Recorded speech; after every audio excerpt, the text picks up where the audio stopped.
여러분은 혹시 철조망을 발명해서 천문학적으로 돈을 번 사람이 아십니까? 네. 가난해서 학교를 다닐 수 없어 그저 양을 치는 13살 난 소년이 있었습니다.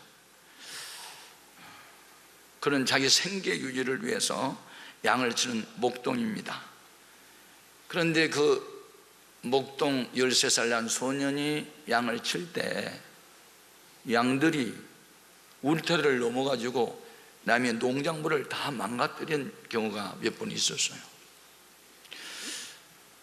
그런데 어느 날 양떼를 유심히 살피다가 한 가지 놀라운 사실을 깨달았는데, 넝쿨 장미가 있는 곳으로는 절대로 양이 넘어가지 않는 것을 알게 됩니다. 왜 넝쿨 장미가 있는 곳으로는 안 넘어가지? 그리고 자세히 살폈더니 넝쿨 장미에는 가시들이 많이 있었습니다. 아, 가시가 무서워서 이게 넘어가지 않는구나. 그러면 가시가 돋쳐 있는 울타리를 만들면 어떨까 하는 생각을 하게 됩니다. 그래서 그의 아버지는 대장장이었습니다. 아버지, 양들이 넘어가지 않도록 가시 울타리를 만들어야 되는데 이 기다란 철사에다가 가느다란 가시를 이렇게 만들어서 꽂으면 양이 안 넘어갈 것 같아요. 그래서 이제 그 대장장이의 아버지와 아들이 밤새서 이제 철사를 잘라가지고 기다란 철사에다가 그걸 이렇게 묶었어요. 그랬더니 양이 그대로 한 번도 넘어가지는 않습니다. 그러니까 이게 이제 소위 철조망을 만든 거예요. 그러니까 그때 당시에 미국의 여러 이제 양치는 그런 목장에서 거기에는 철사에 가시를 만들어서 꽂았더니 양이 한 마리도 울타리를 넘어간 일이 없다, 이제 이 소문이 퍼지니까 그럼 그 철조망 우리도 좀 만들어 달라. 그래가지고 이제 양치는 것보다는 철조망을 만드는 곳으로 달려갑니다. 그래서 미국에는 수많은 목장들이 이 철조망 주문이 쇄도합니다. 그러니까 이제 양치는 일보다는 철조망을 만드는 것으로 가게 돼요. 그러다가 세계 1차 대전이 발발합니다. 그래가지고 여러 나라에서 국경선에다가 철조망을 설치하는데 이게 수요가 너무 천문학적이어서 그래서 떼돈을 버는 사람의 이름이 조셉입니다. 조셉. 저는 이 기사를 읽으면서 뭘 깨달았을까요? 성공하는 사람에게는요, 관찰력이 있습니다.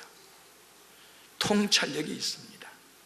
문제를 해결하는 지혜가 있습니다. 비록 공부는 못했어도 말이죠.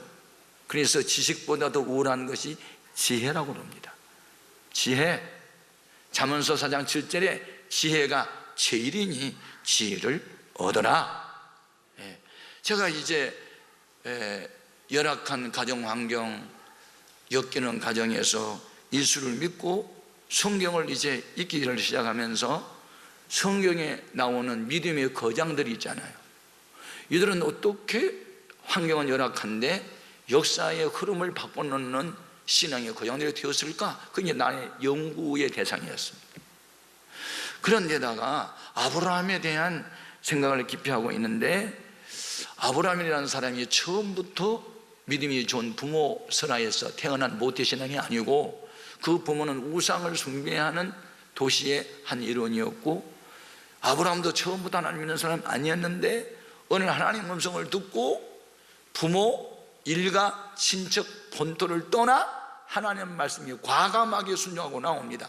그것이 이제 아브라함이 이스라엘 민족의 조상이 되고 모든 믿는 사람이 조상이 되었더라고요. 그러니까 제가 이걸 깨달으면서 신앙은 결단이구나. 아멘. 그래서 제가 교회에 나가서 첫 번째 은혜 받았던 신앙의 위인은 바로 아브라함이었어요. 그 아브라함에 대한 기사를 읽다가, 성경을 읽다가 내 눈이 그게 꽂혔어요. 나도 이제부터 아브라함처럼 되어야지. 그런 어떤 레마라 그러죠. 나에게만 임하는 하나님 은혜, 그 말씀이 다른 사람을 위해서 기도한 것이 아니고 나를 위해서 기도한 말씀으로 받아들이는 것을 이제 히람 말로 레마라 그런다. 레마. 이 말씀 바로 내 말이야. 이렇게 이제 받아들인 겁니다. 자, 창세기 12장 1절 같이 읽어봅니다. 여호와께서 아브라함에게 이르시되 너는 너의 고향과 친척과 아비지의 집을 떠나 내가 네게 보여줄 땅으로 가라. 내가 너로 큰 민족을 이루고 네게 복을 주어 내 이름을 창대하게 하리니 너는 복이 될지니라. 너를 축복하는 자에게는 내가 복을 내리고 너를 저주하는 자에게는 내가 저주하리니 땅의 모든 족속이 너로 말미암아 복을 얻을 것이라 하신지라. 아멘. 그런데 오늘 본문 말씀을 읽다가 더 큰 은혜를 받은 것은 이것은 아브라함 개인에게 국한된 이야기가 아니고 그가 믿은 하나님을 믿는 너희에게도 그와 같이 될 수 있다는 것입니다. 그러니까 성경에 나오는 어떤 인물은 한 시대의 사람으로 끝난 것이 아니고 제2, 제3의 아브라함이 지금도 나올 수 있다는 겁니다. 이게 이제 은혜가 되는 거죠. 자, 본문 말씀 23절, 24절 같이요. 그에게 의로 여기졌다 기록된 것은 아브라함만 위한 것이 아니요 의로 여기심을 받을 우리도 위함이니 곧 예수 우리 주를 죽은 자 가운데서 살리신 이를 믿는 자니라. 다시 말하면 부활을 믿는 사람은 아브라함의 믿음을 가졌고 아브라함의 믿음을 가지면 우리도 아브라함처럼 될 수 있다 그 말이죠. 여러분, 믿음보다 더 귀한 보배가 어디 있습니까? 믿음이 이기네. 온 세상을 이기는 것은 믿음입니다. 믿음은 문제보다 크신 하나님이 내 안에 계심을 확신하는 것이죠. 그리고 하나님은 한 번 약속한 것은 반드시 이루신다는 겁니다. 그러면 하나님의 약속 이행을 확신하기 위해서는 어떻게 해야 되느냐? 첫째, 하나님은 불가능을 가능케 하시는 분이시다, 이렇게 믿어야 됩니다. 같이 읽어요. 시작. 불가능을 가능케 하시는 하나님을 믿어야 합니다. 누가 이렇게 믿었어요? 아브라함이. 본문 18절 같이 읽겠습니다. 아브라함이 바랄 수 없는 중에 바라고 믿었으니 이는 내 후손이 이 같으리라 하신 말씀대로 많은 민족의 조상이 되게 하려 하심이라. 아멘. 여러분, 바랄 수 없는 중에 바랐다는 말은 무슨 말입니까? 이성적으로, 합리적으로, 과학적으로 따져보면 100세가 된 아브라함, 90세가 된 사라의 몸에서는 아이를 낳을 수 없다 그 말입니다. 그럼에도 불구하고, 바랄 수 없음에도 불구하고 바랐다는 거잖아요. 자, 이게 이제 하나님을 감동시킨 이야기입니다. 여러분, 생리적으로 아이가 생산되기 위해서는 경수가 나와야 되는데 경수가 안 나오는데, 그러니까 불가능한 것이 없어요. 근데 불가능하지만 인간에게는, 하나님에게는 불가능이 없다, 그걸 아브라함이 믿었다는 것입니다. 아멘.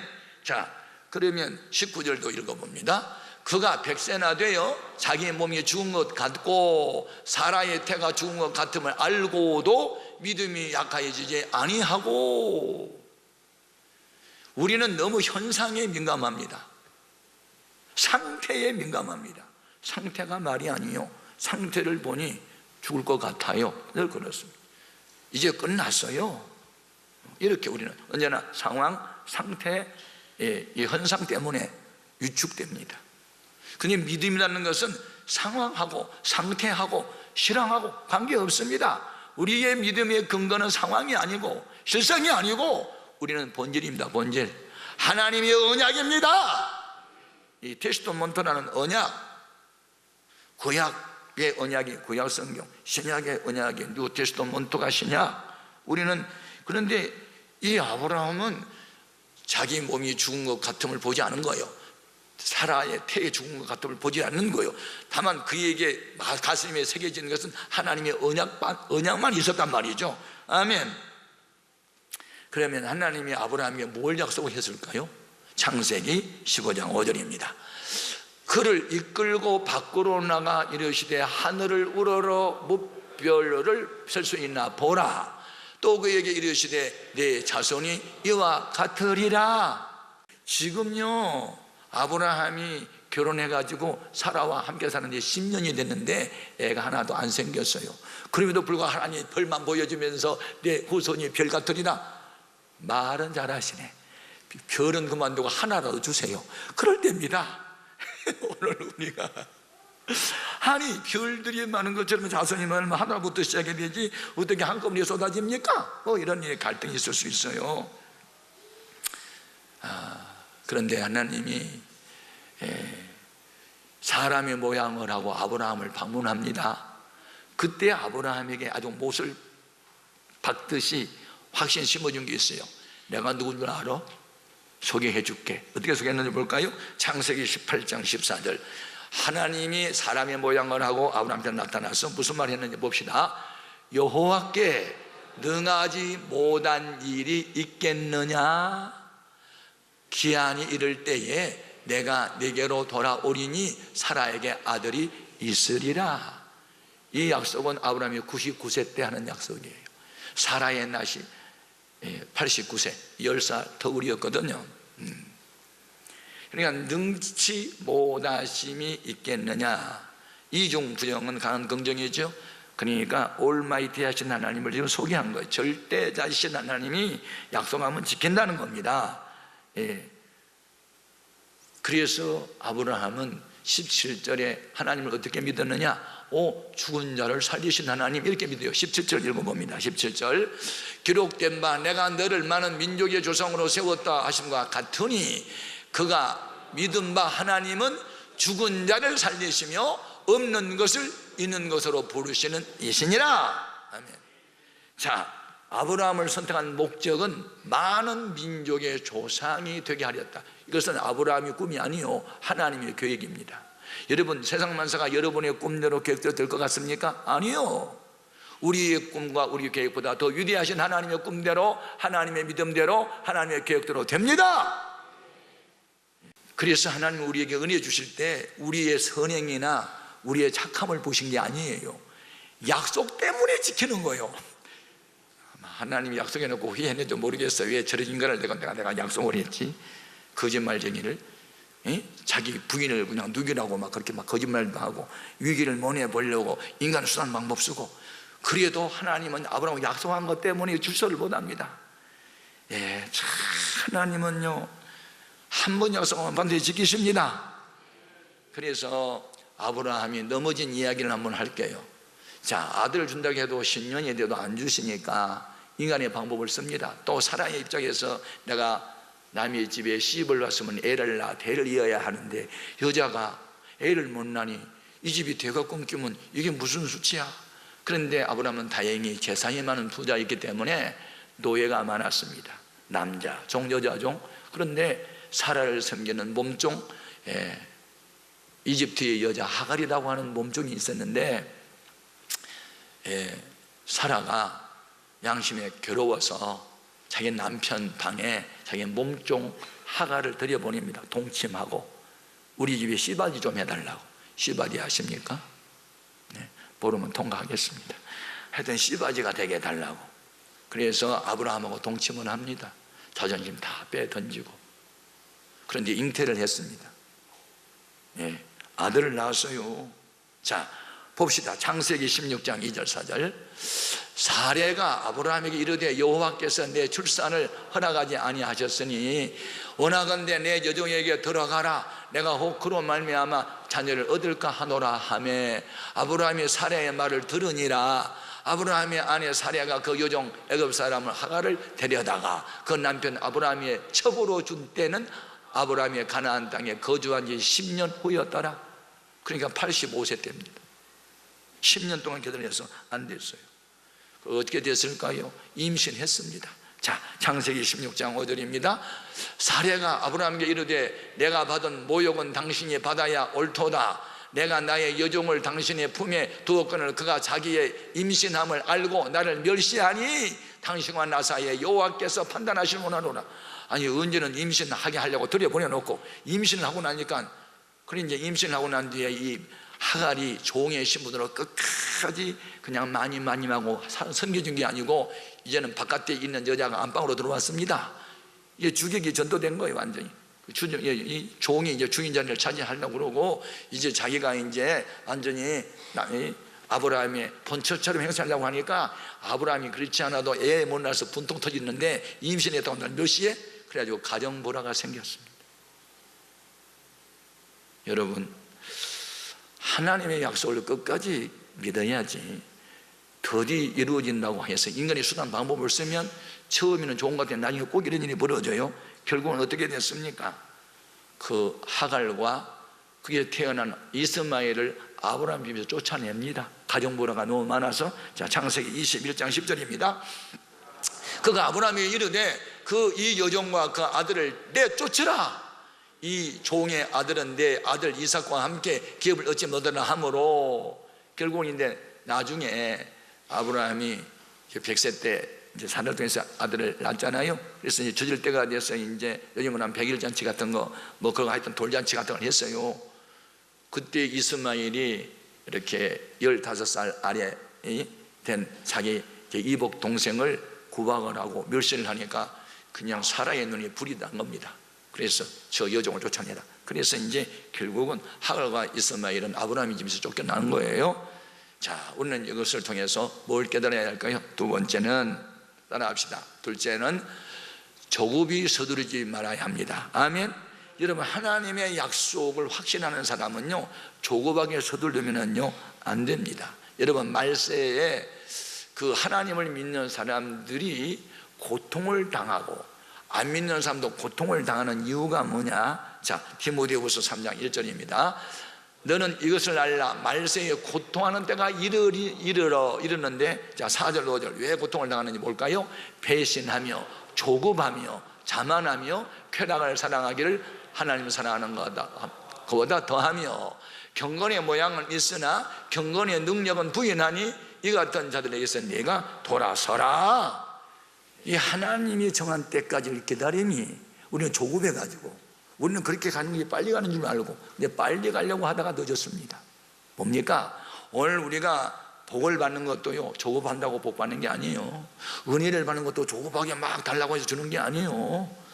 여러분, 다 과정이 있어요. 과정. 하나님은 준비한 만큼 되게 하시고, 아멘. 준비 없는 거 하나님 기뻐하지 않아요. 해외여행할 때, 전쟁 나갈 때 준비 안 하고 가요? 준비한 만큼 승리하고 준비한 만큼 성과를 거둘 수 있어요. 아멘. 수능시험 공부 준비한 만큼 점수 나와요. 뭐든지 쉽게 하려면 안 된다는 거죠.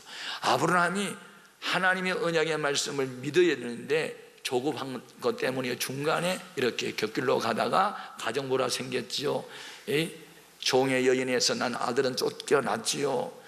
나중에 이스마엘 후손이 오늘날 중동에 지금 이삭의 후손과 이스마엘의 후손이 지금도 이렇게 싸우고 있죠. 이거 되겠습니까?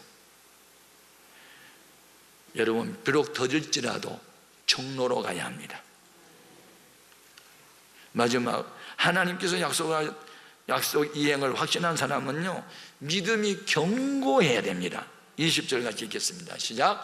믿음이 없어 하나님의 약속을 의심하지 않고 믿음으로 견고하여 져서 하나님께 영광을 돌리며. 여기서 견고해야 됩니다. 믿음은, 견고가 뭡니까? 견고라는 단어를 이해하려면요, 반석을 생각합니다. 반석은 요지부동 견고합니다. 여러분, 미국 맨하탄에 가면 고층 빌딩이 많습니다. 왜 이렇게 고층 빌딩을 많이 세울 수 있었을까요? 전부 다 반석입니다. 뉴욕시 그 맨하탄 자체가 다 반석입니다. 반석이기 때문에 고층 건물을 세워도 흔들림이 없어요. 견고하니까. 남보다 더 높이 올라가고 남보다 더 능력 있고 유능하고 큰일 해낸다. 그 밑에 뿌리가 그만큼 단단한 겁니다. 아멘. 63 빌딩을 지을 때 그게 모래사장입니다. 거기에 밑에 뿌리를요 수도 없이 많이 박았습니다. 견고하게 진을 만들기 위해서. 여러분, 기도는 조금 하고 성경도 안 읽고 전도도 안 하고 그러면서 막 교회가 부흥되고 내가 복받고 그런 건 없습니다. 하나님의 공식에는 없는 거예요. 여러분, 하나님은 우리가 심는 만큼 거두게 하시고 행한 대로 거두게 하십니다. 다시 말씀드릴게요.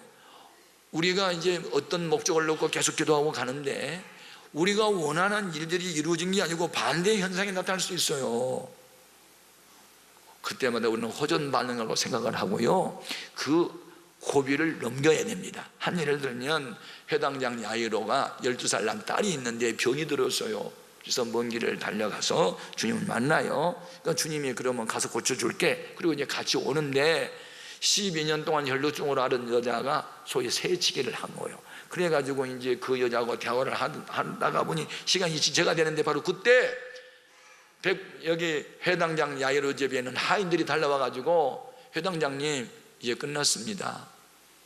따님이 금방 숨을 거뒀네요. 이렇게 말을 하는 거예요. 지금 예수님은 병든 딸 고쳐주겠다고 가는 도중인데 하인들이 달려와가지고 끝장났다, 딸이 죽었다고 말합니다. 그러니까 회당장 가슴이 무너지지요. 그때 주님이 뭐라고 말을 했을까요? 자, 마가복음 5장 36절입니다 예수께서 그 하는 말을 곁에서 들으시고 회당장에게 이르시되 두려워하지 말고 믿기만 하라. 아멘.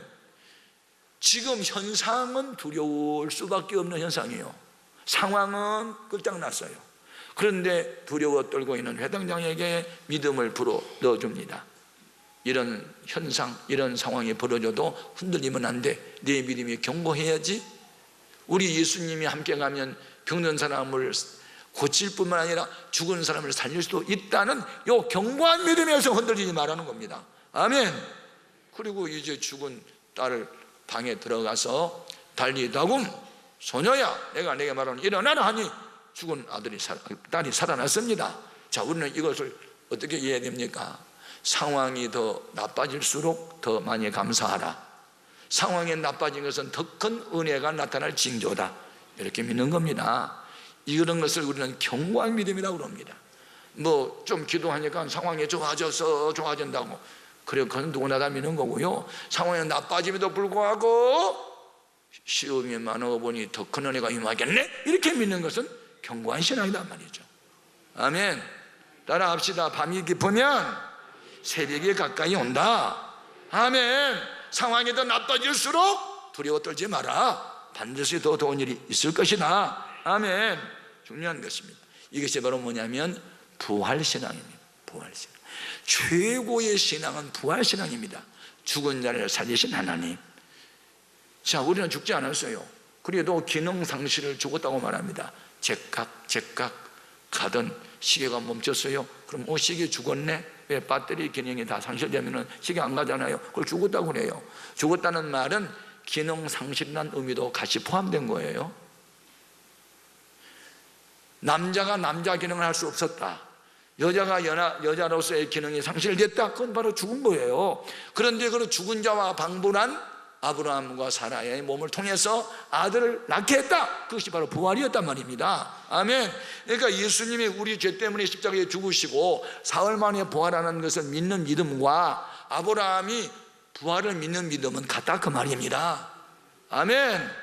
여러분은 죽은 자를 살리신 하나님을 믿습니까? 그 믿음이 있으면 아브라함의 자손입니다. 아브라함의 믿음인 것입니다. 자, 23절 24절 또 읽겠습니다. 그에게 의로 여겨졌다 기록된 것은 아브라함만 위한 것이 아니고 의로 여기심을 받을 우리도 위함이니 곧 예수 우리 주를 죽은 자 가운데 살리신 이를 믿는 자니라. 자, 아멘. 자, 25절도 읽어봅니다. 25절. 예수는 우리가 범죄한 것 때문에 내줌이 되고 또한 우리를 의롭다 하시기 위하여 살아나셨느니라. 아멘. 예수님 우리 죄 때문에 죽으시고 우리 새 생명 주려고 다시 사셨다. 이 부활을 믿는 믿음이나 아브라함이 죽은 자를 살리신 하나님을 믿는 믿음이나 동일하다, 그 말이죠. 아멘입니까? 자, 그래서 사도 바울이 죽음을 무릅쓰고 헌신하고 봉사하고 충성하고 복음을 전했던 것은요, 부활을 믿었기 때문입니다. 부활을. 만약에 부활을 안 믿으면요, 우리의 이 수고, 우리의 금식, 우리의 기도 아무 소용이 없는 거예요. 우리는 부활 때문에 이거 하는 거죠. 아멘. 자, 고린도전서 15장 17절입니다. 그리스도께서 다시 살아나신 일이 없으면 우리의 믿음도 헛되고 너희가 여전히 죄 가운데 있을 것이요. 우리의 기도, 예배, 전도, 헌금 다 헛된 겁니다. 부활이 없다면. 우리는 부활이 있기 때문에 주 안의 수고가 절대로 헛되지 않음을 믿습니다. 아멘. 그래서 결론은 뭐냐? 그러면 예수님과 함께 내가 죽어야 예수의 부활 생명을 얻습니다. 자, 로마서 6장 10절입니다. 같이요. 그가 죽으심은 죄에 대하여 단번에 죽으심이요 그가 살아 계심은 하나님께 대하여 살아 계심이니 이와 같이 너희도 너희 자신을 죄에 대하여 죽은 자요 그리스도 예수 안에서 하나님께 대하여는 살아있는 자로 여길지어다. 앞으로 죄 짓는 일이 생기면 나 죽었는데 뭐 죽은 사람 죄 짓습니까? 앞으로 죄 짓는 일이 생기면 나 이미 죽었는데 이렇게 생각하라 그 말입니다. 또 하나님이 기뻐하는 날 때는 내가 지금 예수의 생명으로 살아왔으니 내가 그 일은 내가 해야지, 이렇게 사는 것이 부활신앙입니다. 이 부활신앙만 가지면요, 아브라함 하나님이 나의 하나님 됩니다. 여러분을 통해서도 수많은 민족이 주 앞에 돌아올 수 있습니다. 수많은 사람을 구원할 수 있습니다. 아브라함이 자기 동생이 일찍 세상을 떠나자 동생에서 태어난 조카 롯을 데리고 온 거 보세요. 그래서 롯은 자기 큰아버지 때문에 복받은 사람입니다. 여러분 때문에 주위에 복받은 사람이 많아져야 됩니다. 소돔과 고모라 성 음란한 도시 동성연애로 망할 그 성에 아브라함의 중보기도 때문에 천사를 보내가지고 끌어내지 않습니까? 여러분이 아브라함의 믿음을 가져야 불신 가족이 주 앞에 돌아옵니다. 이 나라와 민족의 소망이 있는 거예요. 우리는 아브라함의 믿음을 나도 갖고, 아브라함이 하나님이 나의 하나님이고 아브라함의 약속을 지킨 하나님은 나에게도 약속을 지킨다, 이 확신으로 남은 여생을 살 수 있기를 바랍니다. 기도하겠습니다.